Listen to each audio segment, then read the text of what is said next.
Mass మహారాజా రవితేజ నటించిన రాజా the great అనే cinema గుర్తుంది కదా. పుట్టుకతో అంధుడైన రవితేజ పోలీస్ కావాలనే తల్లి కోరికను తీర్చేందుకు చేసిన ప్రయత్నం, సాహసాలు సినిమాకే హైలైట్ గా నిలిచాయి.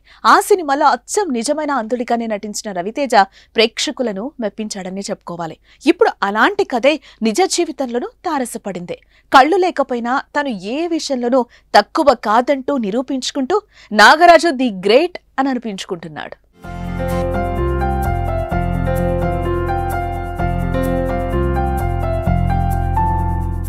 ఖమ్మం జిల్లా కల్లూరు మండలం రావికంపాడు గ్రామానికి చెందిన వల్లెపోయిన నాగరాజు పుట్టుకతోనే అంధుడు. కళ్ళు లేకపోతేనేం, చదువుకోవాలనే ఆశ, ఉన్నత స్థాయికి ఎదగాలనే ఆశయం తనను ముందుకు నడిపింది. అనుకున్నట్లుగానే డిగ్రీ పూర్తి చేశాడు నాగరాజు. అందరిలా తనకు దేవుడు కళ్ళు ఇవ్వలేదని బాధపడుతూ కూర్చోకుండా దేవుడిచ్చిన అద్భుతమైన శక్తితో ముందుకెళ్తున్నాడు. ఒక్కసారి వింటే మర్చిపోలేని జ్ఞాపక శక్తి నాగరాజు సొంతం. ఎదుటి వారికి ఫోన్ చేయడంతో పాటు 400కి పైగా ఫోన్ నెంబర్లను టకీమని చెప్పగలడు నాగరాజు. కృషి ఉంటే మనుషులు ఋషులవుతారు, మహాపురుషులవుతారు అని ఓ సామెతుంది. మనలో కష్టపడాలనే తత్వం, సాధించాలనే తపనుంటే చాలు ఎన్ని అడ్డంకులొచ్చినా, ఆఖరికి వైకల్యం ఉన్నా సరే అవరోధాలను దాటుకుని ముందుకు సాగుతారు. అనుకున్న గమ్యాన్ని చేరుకుంటారు. అదే కోబలోకి నాగరాజు కూడా వస్తాడు.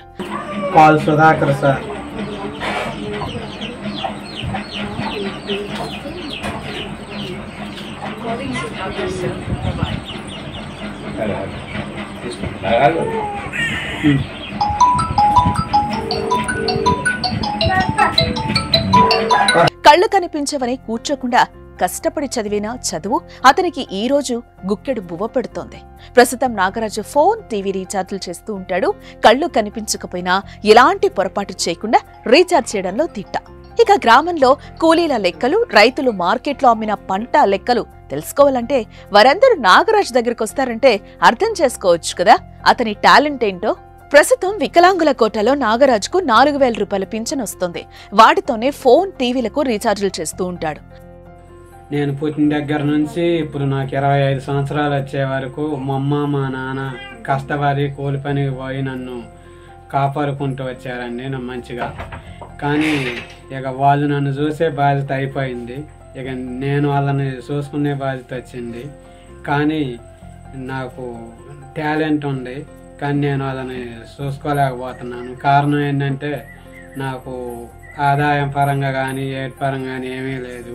అందుకని గవర్నమెంట్ జాబు ఏదైనా సరే చిన్నపాటి జాబ్ ఇచ్చి నన్ను సంతోషంగా వాళ్ళని చూసుకునేలా చేయమని నేను గవర్నమెంట్ వారిని కోరుకుంటున్నాను. తనను చిన్నప్పటి నుంచి తల్లిదండ్రులు కంటికి రెప్పలా కాపాడారని, ఇక వారికి భారం కాకూడదని, తన టాలెంట్ ను ప్రభుత్వం గుర్తించి ఏదైనా ఉపాధి కల్పిస్తే రుణపడి ఉంటానని వేడుకుంటున్నాడు.